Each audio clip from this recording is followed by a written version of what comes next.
Asyhadu anna Muhammadan abduhu wa rasuluhu la nabiyya ba'dah. Amma ba'd, fa inna asdaqal hadits kitabullah wa khairal hadi Muhammadin sallallahu alaihi wasallam wa syarrul umuri muhdatsatuha wa kullu muhdatsatin bid'ah wa kullu bid'atin dhalalah wa kullu dhalalah finnar. Para jemaah dan para santri yang dirahmati Allah Subhanahu wa taala, alhamdulillah bersyukur kepada Allah Subhanahu wa taala, sallallahu alaihi wasallam kepada Nabi kita Muhammad sallallahu alaihi wasallam. Kita akan lanjutkan pembahasan kita, yaitu penyelesaian dari perang Uhud, di mana pembahasan terakhir kita kemarin adalah tentang perang Uhud, di mana dalam perang ini terdapat sekali banyak pelajaran-pelajaran dan kisah-kisah inspiratif dan juga pelajaran yang luar biasa, bagaimana besarnya peluang sahabat dalam menegakkan agama yang mulia ini dan juga dalam membela Nabi SAW. Sehingga tidak sedikit mereka yang mengorbankan jiwa raganya demi tegaknya agama yang mulia ini di muka bumi Allah Subhanahu wa taala. Baik, terakhir kita bahas adalah kisah Hamdalah yang dia pergi berjihad belum sempat mandi junub. Dan ini satu dari kondisi yang saat itu karena Rasulullah SAW memanggil untuk berjihad. Tentu di atas panggilan itu Hamdalah tanpa berpikir panjang dia menjawab panggilan jihad tersebut. Ada pembahasan fikih di sini adalah apa hukuman orang junub keluar rumah pergi ke sana dan kemari. Karena sebagian ulama mengatakan hukumnya adalah makruh. Kenapa? Karena dia berkaitan dengan kemampuannya untuk menghilangkan hal itu pada dirinya. Maka oleh sebab itu seorang junub sebaiknya dia lebih aula bagi dia adalah yaitu menyegerakan sebelum beraktivitas apapun untuk mandi junub. Kemudian kisah lain adalah seorang musyrikin yang dia masuk Islam langsung pergi berjihad. Namanya Usairim, yaitu Amr bin Thabit bin Waqshin. Kemudian yaitu ya'bal Islam. Pada awalnya dia enggak mau masuk Islam. Wa hum Bani Abdul Ashhal. Jadi dari suku Abdul Ashhal ini Bani Abdul Ashhal. Falamma kana yaum ketika perang Uhud, kadzaba Islam fi qalbihi. Justru malah saat itu Allah menjatuhkan ke dalam hatinya cinta pada Islam. Ingin masuk Islam.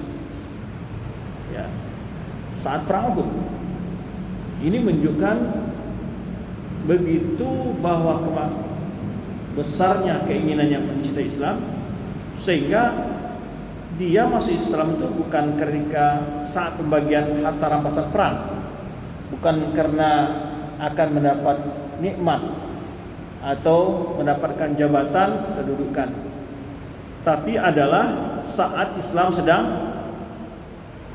berperang dengan musuh, yaitu kaum musyrikin. Bayangkan itu. Hidayah datang saat kaum muslimin perang. Ada enggak orang kira-kira itu? Pasti ada sebagian orang berpikir nantilah saya undur aja setelah perang saya baru masuk Islam. Kalau menang kaum muslimin baru saya masuk Islam nanti. Atau sebagian kita mungkin akan berpikir begitu. Nanti pas setelah selesai perang saja saya masuk Islam, supaya saya tidak terkena kewajiban untuk ikut berperang. Tidak menunda sedetik pun dia.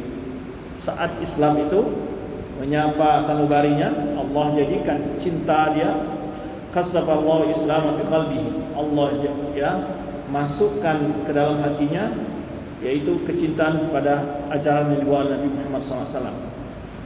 Lil husna allati sabaqat lahu, tapi memang ada nilai-nilai positif kebaikan yang dilakukan sebelumnya.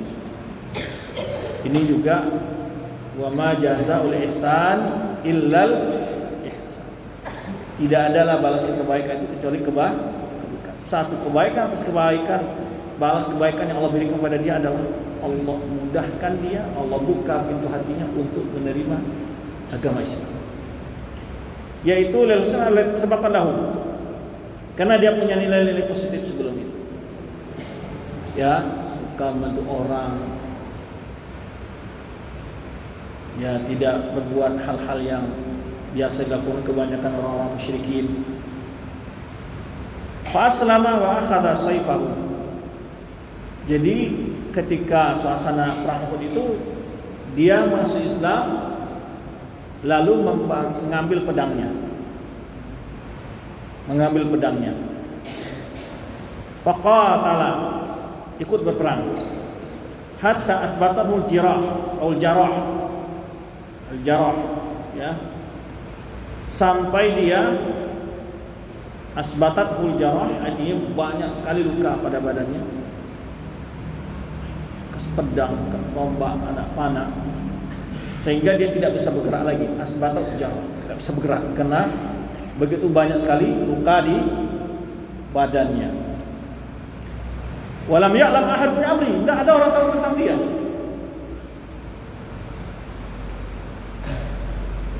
Kalau dia masuk Islam orang tidak tahu, dia juga ikut perang bersama Rasulullah, orang tidak ada yang tahu. Ini menunjukkan betapa benar-benar ikhlasnya dia masuk agama Islam. Ada nggak kira-kira suasana begitu manusia dalam urusan dunia? Nggak ada itu. Dalam saat sedang menderita, dalam saat sedang terancam, lalu dia bergabung. Paling seperti mana kita katakannya, berpikir-pikir dulu, dia lihat dulu lah. Kalau menang kaum muslimin nanti perang ini baru kita masuk Islam, kan? Bisa saja orang berpikir demikian. Di sini kelihatan bahwa keislamannya benar-benar apa?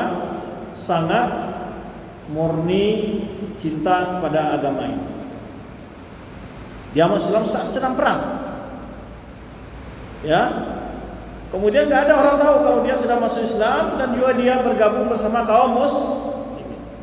Baik. Falamma tafa Banu Abdul Asham yaltamisuna qatlahum wajadu Ausairim. Jadi setelah selesai perang, para sahabat menguburkan para syuhada. Masing-masing suku mencari korban dari kaumnya dia. Tiba-tiba diketemui Usairim ini sedang sakarat. Wa bihi ramakun yasir, masih ada nafas terengah-engah sedikit. Dia tak bisa bergerak lagi nih. Bahwa begitu banyak sekali luka bekas tebasan pedang di badannya. Faqalu wallahi inna hadha Usairim. Lalu mereka kata, ini Usairim ini. Ini tentu kaumnya dia kenal, ya kan? Siapa orang-orang dari anggota kabilahnya. Jadi Bani Abdul Asham ini mencari itu. Carilah korban dari kaum mereka. Ketemu, ini ke Usairim. Semasa lalu ditanya, malah dijabik. Kenapa engkau berada di sini? Kaumnya kaget. Apa yang membuatmu berada di sini? Kamu ada di sini gitu. Kemudian ahdabu ala qaumi, ataukah karena engkau ikut membela kaummu? Karena Bani Abdul Asham ini berperang bersama Nabi sallallahu alaihi. Apakah yang membuat dia berperang karena kaumnya sedang berperang? Itukah yang membuat dia? Padahal dia musyrik, tapi karena kaumnya muslim ada yang ikut berperang di perang orang Kafir Quraisy, mungkin rasa kecemburuan kesukuannya naik. Walaupun dia tidak beragama Islam, dia ikut berperang membela. Apakah demikian? Karena orang jahiliyah itu biasa begitu mereka. Kalau udah sukunya dihina atau kaumnya disakiti, nggak pernah dulu dia salah atau benar dibela aja, gitu. Itulah kaum jahiliyah. Maka ditanya, apakah karena engkau ingin kecemburuan terhadap kaummu diperang oleh kaum musyrikin? Amrak batul Islam, atau karena engkau cinta masuk kepada Islam? Nah, apa yang membuatmu berada di sini? Qala bal raghbatun fil Islam. Aku datang hadir di sini karena cinta kepada Islam. Amantu billah wa bi rasulih wa aslamtu. Aku telah beriman dengan Allah dan Rasulnya, dan aku telah memeluk Islam kepada kaumnya yang sedang mencari korban yang meninggal atau mati syahid di waktu perang Uhud. Wa mata min waqtihi, langsung setelah itu dia langsung syahid. Fadzakaru li Rasul sallallahu alaihi wasallam. Lalu kaumnya tadi menceritakan kepada Rasulullah sallallahu alaihi, gimana nih hukumnya dia ini ya Rasulullah? Dia masuk Islam, langsung berperang. Ada yang tahu dia masuk Islam. Nah, faqala sallallahu alaihi wasallam, huwa min ahlil jannah. Dia adalah termasuk penghuni lam yusalli lillahi sajdatan qattun. Dia belum pernah sujud kepada Allah walau satu kali pun. Inilah kisah yang mengharukan. Belum pernah dia sujud kepada Allah. Amalnya hanya satu-satunya apa? Jihad langsung. Masuk Islam langsung jihad. Belum sempat sholat dia. Masuk surga. Siapakah orang yang masuk surga dan tidak pernah sujud sekalipun kepada Allah? Usairin. Siapakah sahabat yang dimandikan oleh malaikat? Siapa mereka? Hah? Siapa? Nah, baru sebentar kita sebutkan. Siapa? Siapa nama sahabatnya? Handolah. Kedua kisah ini melihatkan kepada kita bagaimana tidak ragu-ragunya sahabat untuk berperang ini. Bukan untuk ada diskon di supermarket. Berperang, mengorbankan nyawanya, menghadang senjata, pedang, panah, tombak. Inilah menunjukkan betapa kuatnya keimanan mereka, sehingga tidak ada ragu sedikit pun diri mereka. Bahkan Usairim ini, coba bayangkan, baru masuk Islam langsung ikut jihad, dan tidak ada yang ngajak dia, dan tidak ada yang tahu tentang dia masuk Islam. Bahkan kaumnya ketika bertemu dia sedang meninggal sekarat, ditanya, ketahuan bahwa dia itu masuk Islam. Dia berperang bukan karena membela kaumnya, tapi memang karena cinta kepada Islam. Di mana dia kata Rasulullah, huwa min ahlil jannah. Dia adalah di antara orang yang masuk min ahlil jannah, ini surga. Kemudian lam yusalli lillahi sajdatan qattun. Belum pernah dia sujud kepada Allah walau satu kali pun. Dari kisah ini, salah satu dalil yang digunakan oleh sebagian orang tentang bahwa amal soleh itu tidak bagian dari iman. Buktinya dia ini belum sholat, tetapi sebetulnya dalam ini terdapat dalil juga bahwa amal bagian dari iman. Buktinya langsung dia berjihad walaupun dia belum sholat, karena memang dia belum sempat melaksanakan sholat, bukan karena dia tidak mau sholat. Baik, dalam perang ini ya banyak sekali keajaiban. Walamman qadat harbu, selesai perang, ya Rasulullah SAW ketika dikepung oleh musyrikin, dibela oleh sahabat, dan akhirnya sahabat dapat menyelamatkan Rasulullah SAW dari kepungan orang musyrikin. Akhirnya Rasulullah SAW naik ke Bukit Uhud, menyelamatkan dirinya di sebuah syi'ab, itu sebuah kampungan, sebuah tempat di Bukit Uhud itu. Ashraf Abu Sufyan al-Jabal, Abu Sufyan naik ke bukit. Tidak sebutkan bukit, mungkin dekat di situ. Kalau ya, situ kalau Jabal bahasa Indonesia kan gunung, tapi kalau kita lihat Uhud itu hanya kalau di kita ini bukit namanya cuma. Ya. Tapi di situ sebut Jabal. Wanada, Abu Sufyan merasa menang di sini. Lalu dia masih perlu memastikan. Dia nggak bisa dia belum tahu apakah Rasulullah SAW memang terbunuh dalam perang itu atau tidak. Dia tidak. Tapi dia bertanya, Afikum Muhammad, apakah di kalian masih ada Muhammad? Kata dia berteriak kepada kaum muslimin. Fala bijibu, sahabat ada yang jawab. Afikum min Abi Quhafa. Apakah dia akan masih ada Ibnu Abi Quhafa? Siapa itu Ibnu Abi Quhafa? Abu Bakar Siddiq. Ini menunjukkan juga apa yang kita ambil di sini faedah? Hatta orang musyrikin tahu benar kemuliaan Abu Bakar, kedudukan Abu Bakar, peran Abu Bakar dalam Islam. Setelah dia bertanya tentang Nabi, siapa yang tanya oleh Abu Sufyan? Karena kalau orang ini masih hidup, ini masih ada lawan gitu bayangannya. Kalau masih hidup Nabi Muhammad SAW, masih hidup Abu Bakar, nah, kalaupun Muhammad sudah nggak hidup, tapi Abu Bakar hidup, masih belum tenang dia, masih akan ada perlawanan nanti ini. Kau ada apa lagi? Malah bijibu, sahabat nggak ada jawab. Faqal abikum minul Khattab? Apakah di tengah kalian ada Umar bin Khattab? Fala bijibu. Rasulullah SAW tidak boleh, sahabat boleh jawab. Dia menjawab. Tidak ada yang jawab.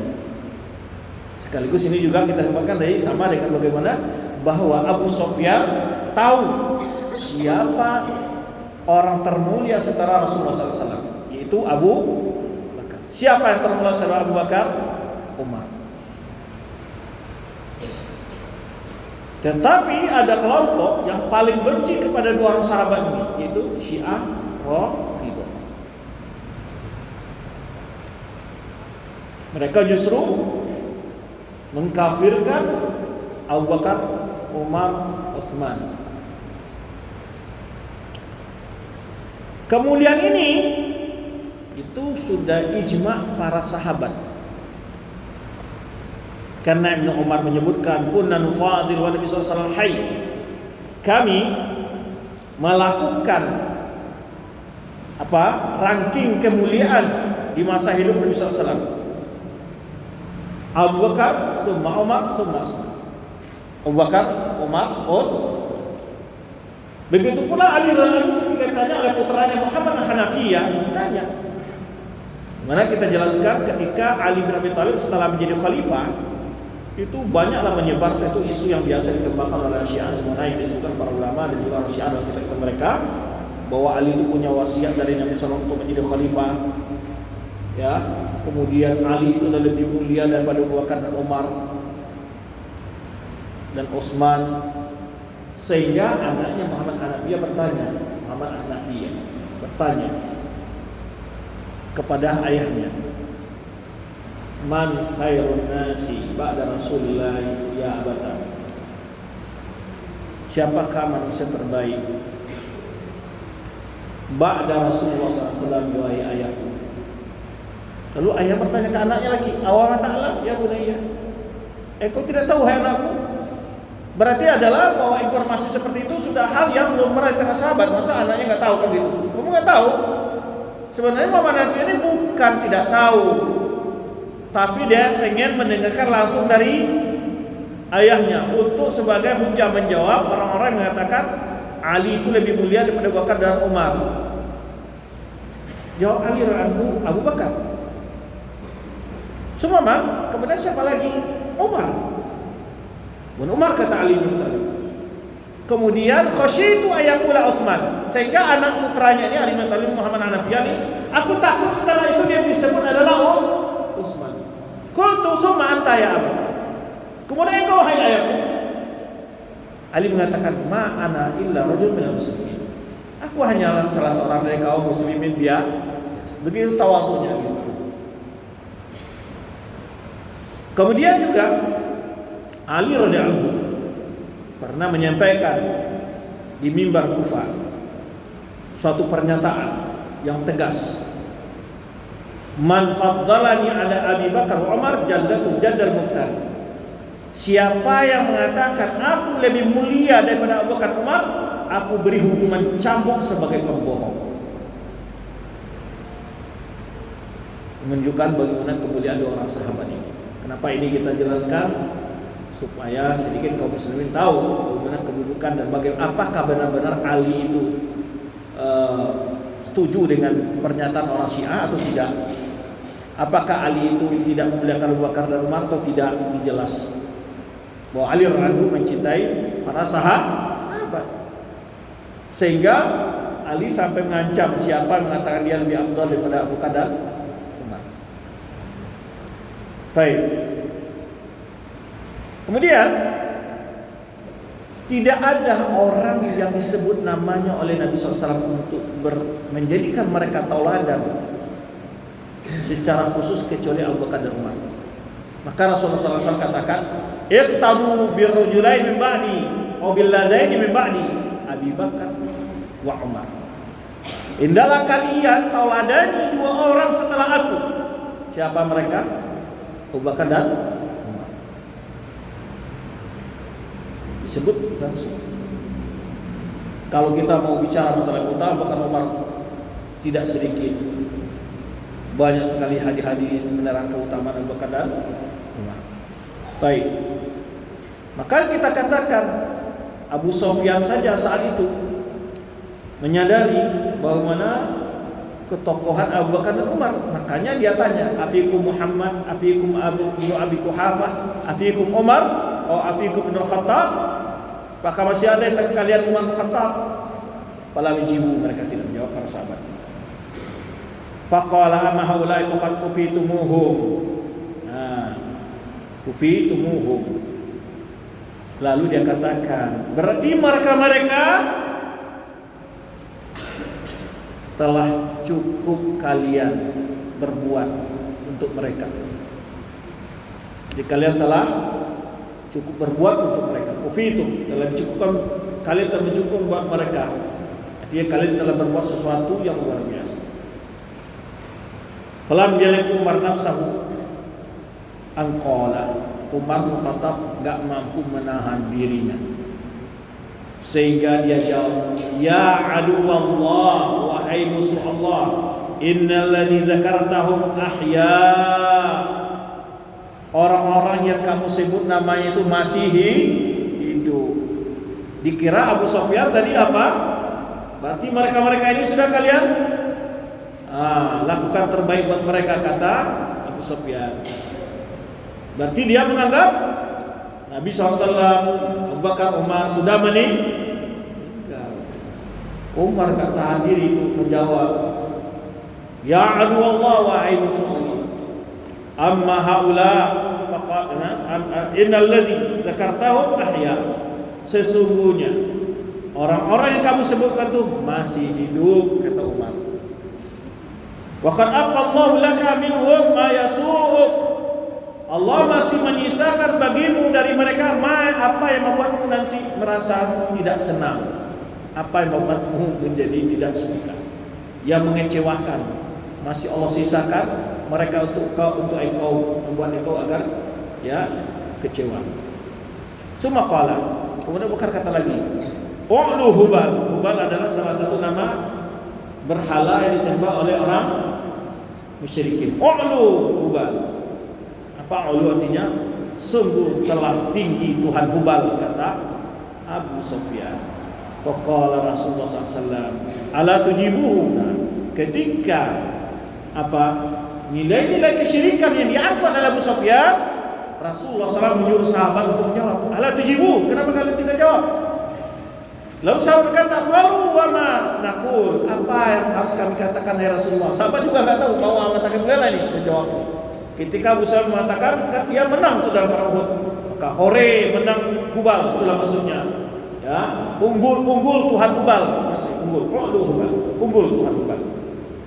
Maka Rasulullah SAW ketika syiar kekufuran, kesyirikan diangkat oleh Abu Sufyan, Rasulullah tidak pernah membiarkan. Inilah buktinya bahwa syiar-syiar kesyirikan, kekufuran tidak boleh dibiarkan, disuarakan.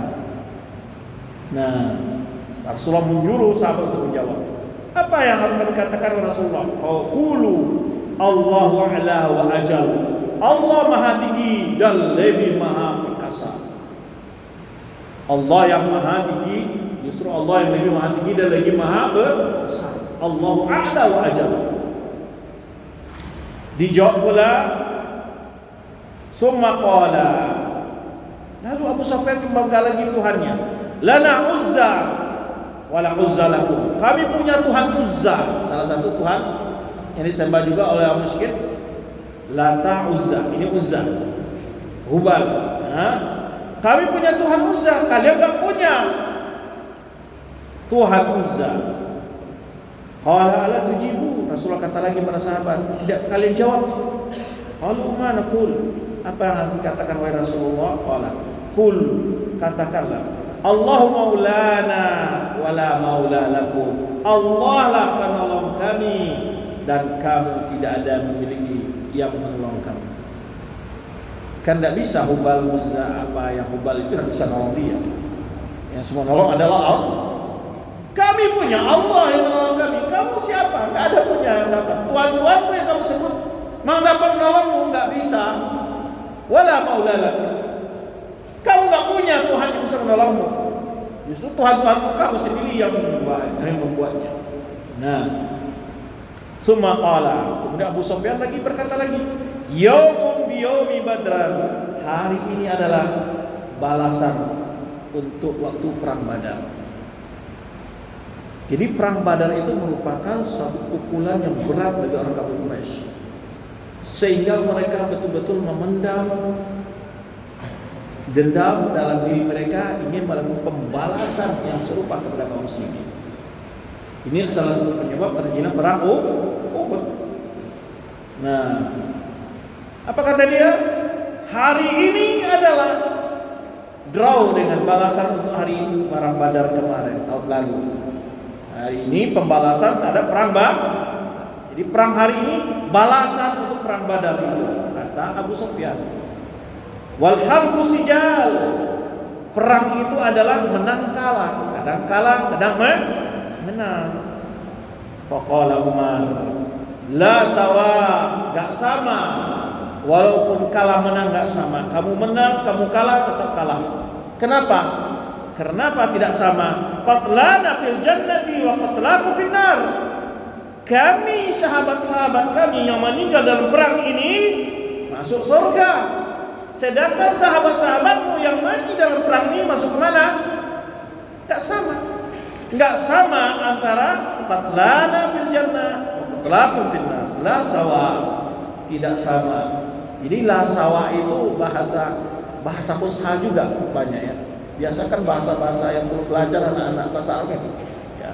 La sawa, gitu ya, la sawa. Ini bahasanya ada la sawa. Ada bahasa Arab itu la sawa itu berarti enggak sama. Enggak sama. Di mana enggak samanya? Memang kita menderita, memang kita kalah, tapi kekalahan kita bukan seperti kalahnya kaum musyrikin. Kalah mati semua jadi abu. Ya, istilah orang menang kalah jadi arang, jadi abu keduanya. Tapi tidak dengan perang kaum muslimin melawan orang kafir. Walaupun mereka terbunuh, mereka dijanjikan masuk surga. Orang kafir terbunuh dalam perang atau tidak terbunuh, di mana?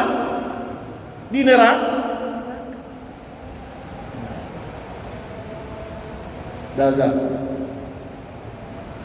Ya, benar. Jadi terlambat kita mulai bikin, nggak tahu nih, macet juga apa, buka aplikasi untuk streamingnya.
أشهد أن محمدًا رسول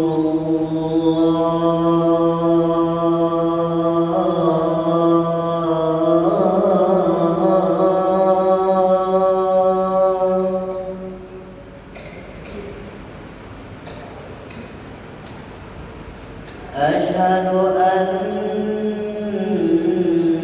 محمدًا رسول الله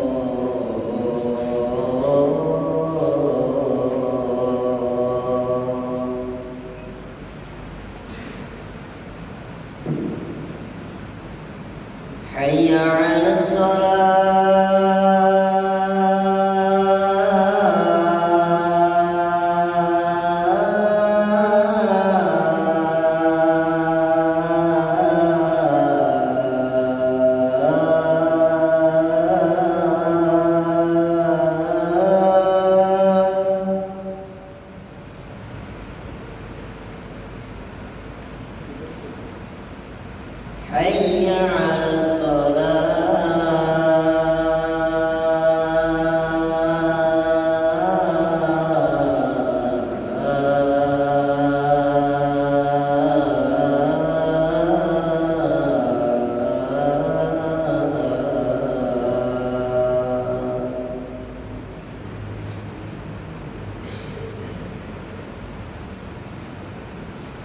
حي على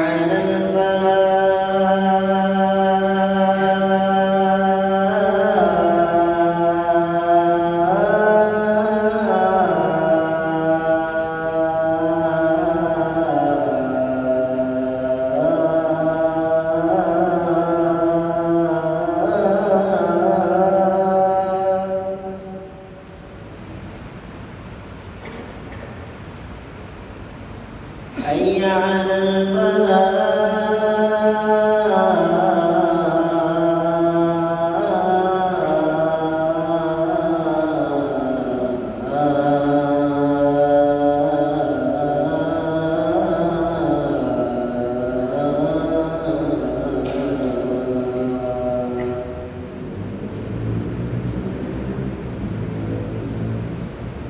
الله أكبر الله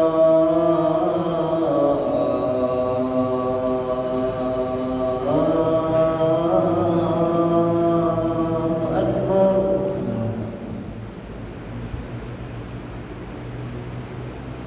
لا إله إلا الله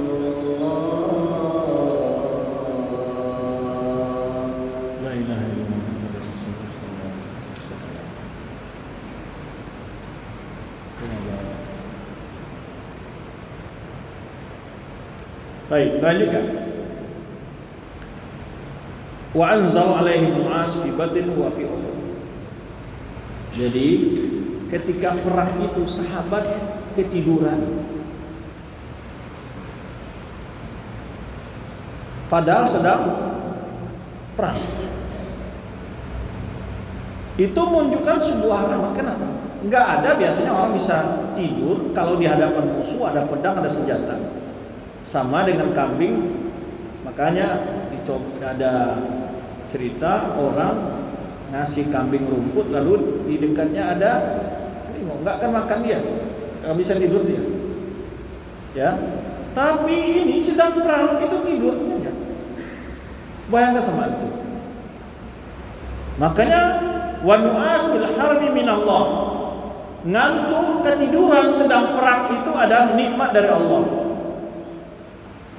Sedang perang ketiduran itu nikmat dari Allah. Bayangkan sama antum. Orang kecamuk pedang semacam dia tidur. Ngantuk. Nah, wa fis salati wa majalis dzikir minasyaiton. Dengar ini, kalau sedang salat ngantuk, sedang di majelis ilmu ngantuk, itu dari siapa? Hah? Dari syaitan. Nah, ini sholat subuh sering banyak ngantuk. Kalau di pedang, di medan perang, ngantuk antum, itu datangnya dari Allah itu. Tapi kalau sedang sholat, sedang belajar, sedang dengan ceramah ngantuk, itu dari syaitan. Baik, ingat-ingat tuh, jangan ngantuk lagi sedang belajar. Wa qatat malaikatu yawma Rasulullah SAW. Ada malaikat yang ikut perang untuk menjaga Rasulullah SAW. Maka dalam Sahih Bukhari dan Muslim dari Sa'ad bin Abi Waqqas qala, ra'aitu Rasulullah SAW yawma Uhud. Aku melihat Rasulullah SAW itu pada waktu perang Uhud, wa ma'ahu rajulani yuqatilani. Bersama Rasul itu ada dua orang. Maka disebutkan riwayat adalah Jibril dan Mikail ketika itu. Ketika Rasulullah sudah dikepung oleh orang musyrik itu serangan kaum musyrikin bertubi-tubi kepada Rasulullah SAW. Ya. Nah, sehingga kan kalau pakai minfar, pakai baju besi itu, pedang itu mental di sini Rasulullah SAW itu, baju besi itu. Kata Rasulullah SAW, habis itu masih terasa sakit. Rasulullah SAW sebutkan beriwayat. Kemudian ketika tombak itu menamai, sehingga sebagian pinggir dari mikfar ini yang di apa itu masuk ke dalam mulut Rasulullah giginya, sehingga merobek bibir Rasulullah, dan ketika dibongkar oleh Abu Bakar dan Umar itu terbuang dua gigi depan Rasulullah SAW. Dan itu darah mengalir. Lalu diambil oleh Fatimah, suatu tikar atau apa dibakar oleh dia, itu debunya itu disumbatkan ke tempat lukanya Rasulullah SAW, baru berhenti darahnya. Waktu perang Uhud itu, para sahabat juga ada ikut berperang, tapi dia perannya apa? Memberi minum para mujahidin yang sudah cedera-cedera, memberi obat semacam. Peran wanita waktu perang. Nah, waktu itu kata Sa'ad bin Waqqas, aku melihat dua orang itu menjaga Rasulullah perang bersama Rasulullah itu, alaihi ma thiyabun bid, pakai baju putih mereka. Ka'asyadil qital, berperang luar biasa. Tangkas sekali. Wa ma ra'aituhuma qablu wala ba'du. Tapi dua orang itu tak pernah aku lihat sebelum perang Uhud, setelah perang Uhud tak pernah lagi. Siapa itu yang perang dekat Nabi SAW? Itu adalah malaikat. Jadi yang ikut perang itu malaikat membela Nabi SAW. Tapi kalau ceritanya orang sufi, mereka lagi punya khadim, jin yang menjadi pembantu mereka. Dan tidak pernah di dalam perang Rasulullah SAW dibantu oleh jin. Karena jin itu lebih lemah daripada manusia. Lalu ada seorang dari muhajirin lewat dari kaum Ansar. Wa yatashahhatu fi damihi, itu sedang banyak luka-luka di badannya. Faqala hai fulan, asyata Muhammad kutil? Apakah engkau merasa Nabi Muhammad sudah dibunuh? Lalu Ansar berkata, in kana kutil faqad balagh. Kalau Rasulullah terbunuh, dia sudah menyampaikan risalah. Faqatilu ad-dinikum. Ayo berperang membela agama kalian, kata orang Ansar.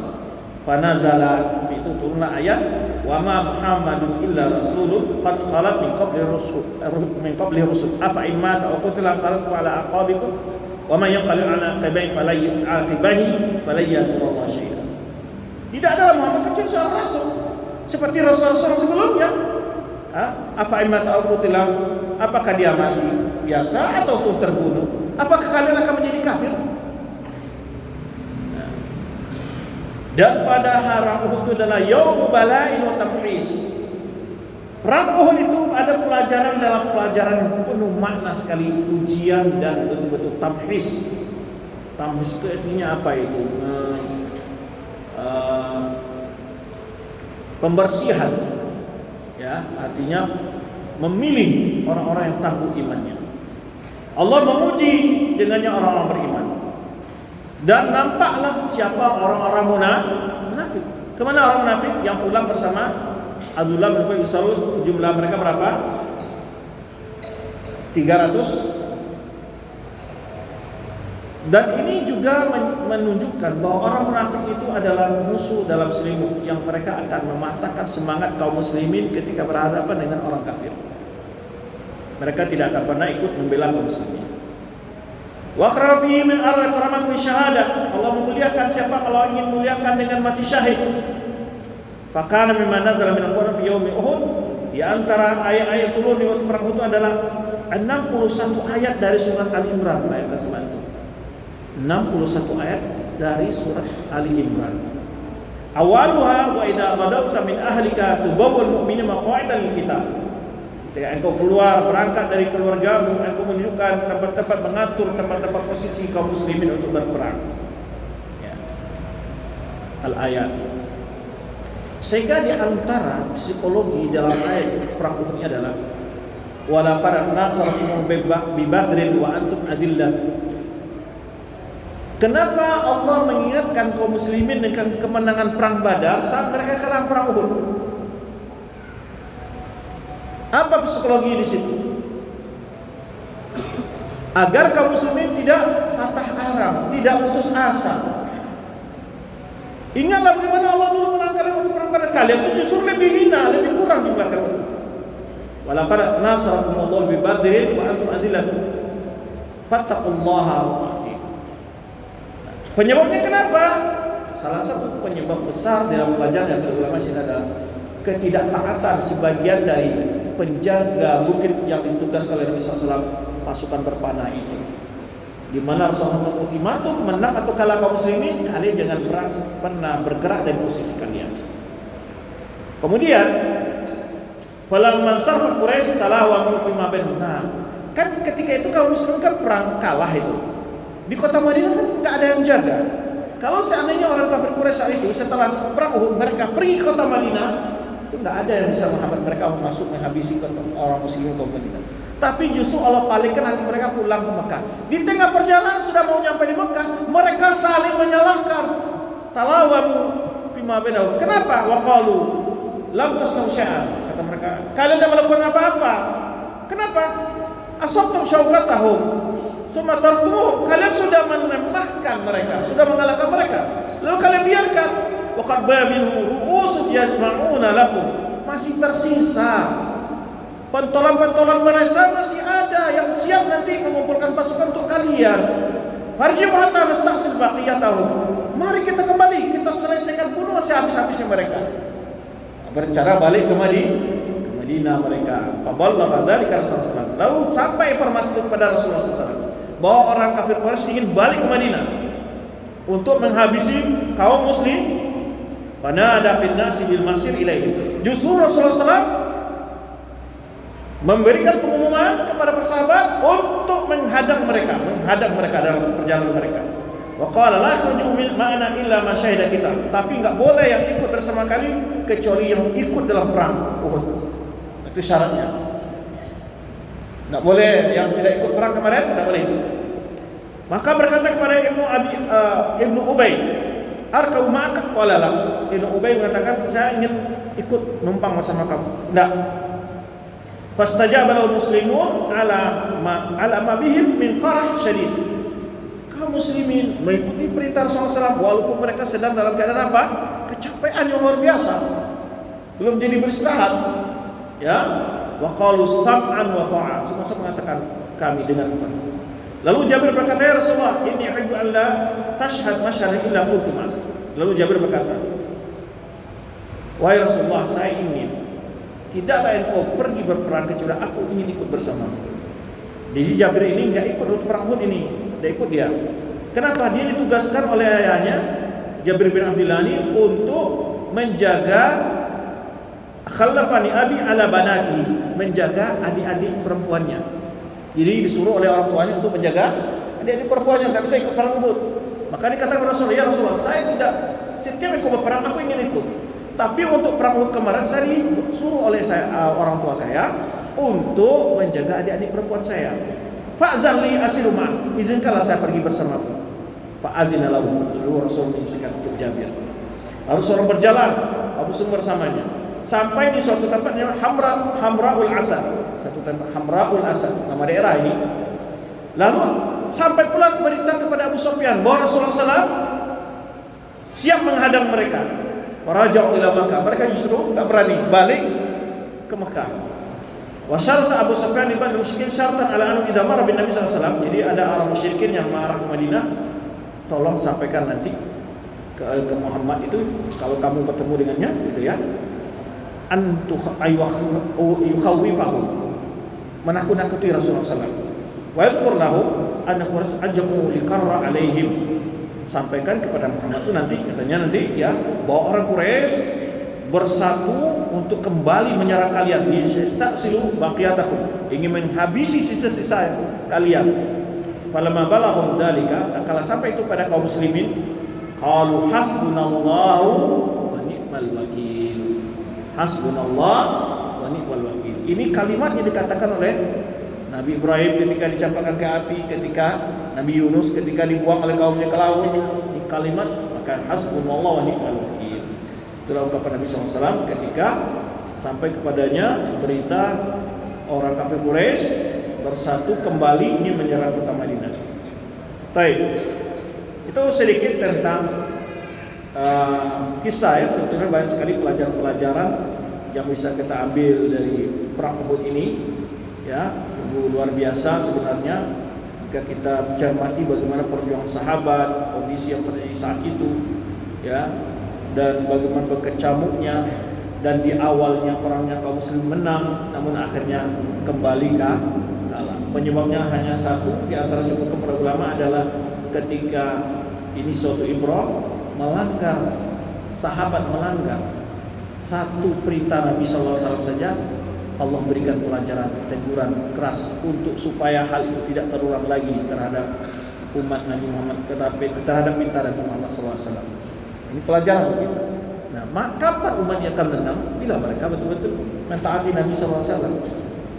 Maka kalau umat ini tidak berpegang dengan agamanya, nah, maka sebenarnya wasiat Umar Khattab, kalau kita berperang dengan musuh, kalau kita tidak disayangi Allah, tidak berpegang teguh dengan agama Allah, hanya yang tinggal apa? Kekuatan melawan kekuatan, senjata melawan senjata. Kalau dibilang seperti itu, senjata lawan lebih canggih dari kita, jumlah lawan lebih besar dari kita. Nah, kita tidak dapat pertolongan Allah. Sedangkan yang kita banggakan adalah pertolongan Allah. In tansurullah yansurkum wa yuthabbit aqdamakum. Barakallahu bikum wallahu a'lam bishawab. Insyaallah kita akan lanjutkan nanti itu tahun ke-4 Hijriah dan peristiwa-peristiwa yang terjadi pada tahun 4 Hijriah tersebut. Barakallahu bikum jami'an wallahu a'lam bishawab. Wassalamualaikum warahmatullahi wabarakatuh.